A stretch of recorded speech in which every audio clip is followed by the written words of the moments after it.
Hey everybody, welcome back. It's Sunday night, April 5th. Already tired of being on the road. It'll be a week tomorrow, and I got used to being home. So listen, I was debating two different videos. I actually just did this video, but I used some friends' names, and I was like, I don't know if I should be using their names. So I'm gonna redo it and leave their names out of the story. There's nothing really to it, but just because I don't have their permission. So I debated doing kind of a heavy video tonight, pretty heavy topic that I do want to talk about, but I think I'm going to hold off till maybe tomorrow night. I'm just not in the mood for it. So I remembered this really funny story from 1982, the fall of 1982. And just to set the timeline, I had already gotten my Mormon mission call at this time to go back to Norway on my mission. I was supposed to report to the MTC, the Missionary Training Center in Provo, Utah, I think on February 1st, 1983. So this is in the fall, in October, right before Halloween, I believe. And me and two buddies decided to go on a road trip. And I had this 1982 Ford Escort. It was almost brand new, just a few thousand miles on it, but it was yellow. So I almost bought a 57 Corvette, which is my dream car. It was the blue and white. If I edit this video, I'll put a picture of it here. It was gorgeous. $5,000. You can't buy that car for $50,000 now. And the paint was done on it. It just needed interior work. The motor ran. It was freaking steel. I don't know what I was thinking. My parents talked me out of it, said, why would you buy an old piece of crap car like that? It's old. We have a friend that's selling a practically brand new Ford Escort for $5,000. Let me get this reminder off. So I bought this yellow Ford Escort. Good Lord. It was a good, reliable car. And I think I know my brother took it over when I went to Norway. He must have taken over the payments. But me and these two friends decided we were going to do a road trip. My other friend I think he had just gotten his mission call too. He went to Korea. And then the third friend, he never went on a mission. The three of us decided we're going to go down to Rexburg, Idaho, where Rick's College was. The one friend and I were at Rick's College the year before, and we had a friend, his cousin, that was going there that year. He was a year younger than us. And then we were going to go to Provo, Utah, where the one friend his girlfriend was going to school at BYU.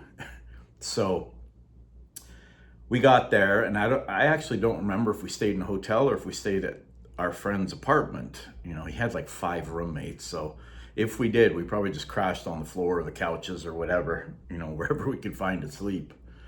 We didn't have a lot of money, so I'm guessing we just crashed at his place. But the times are so different, and you'll see what I'm talking about here in a minute. We decided we wanted to go out that night, and we wanted to find some girls to go out with. Other than the one friend that had a girlfriend. He was good dude, faithful to her, but the three of us wanted to find some girls to go out with. So what did we do? This was the dude's idea that was living there at the time. He said, well, let's go walk around the apartment complex and knock on some doors until we meet somebody. I'm like, are you serious? And he's like, oh yeah, I do it all the time. It works. He considered himself a bit of a ladies' man, and maybe he was, I don't know. He seemed to do okay. So we literally just started knocking on random girls' apartment doors. And most of them invited us in and we'd talk. But we came to this one place and he met this girl. Her name was Bunny. And he just said flat out, hey, we're going to go out tonight and hang out. Do you want to go with me?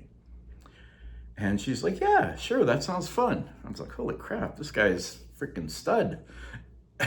So we talked to them for a little bit, and then we go out, and he's like, well, we got to find somebody for you now.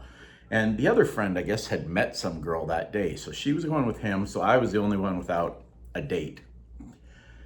Anyway, we knock on some more doors, and pretty quickly we're talking to these 2 or 3 girls in another apartment.